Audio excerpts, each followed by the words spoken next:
प्रदूषण मुक्त जल जोगाण उपरे सरकार ध्यान देवा लगी पंचायतराज और पानीय जल मंत्री को निर्देश देइछन्ति बाचस्पति। पुरी जिलार विभिन्न अंचल में दूषित पानीय जल गृह में उद्वेग प्रकाश करने सहित ए प्रसंग में प्रश्न उठाइछन्ति सत्यवादी विधायक ओम प्रकाश मिश्र। यार उत्तर में पंचायतराज मंत्री उत्तर रखिथिले जे समुद्रर लुणी पानी को पीवा योग्य परिवर्तन करने एक कंपानी खूब शीघ्र ओडिशा को आसियो बोली मंत्री गृह में सूचना देइथिले।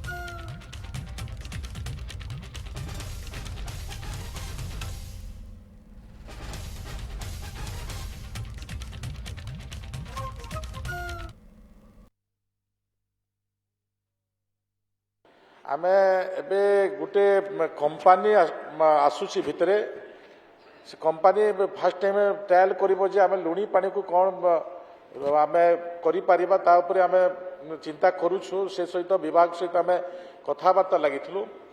आ गुटे आपण जो डायरेक्शन देले से जोठी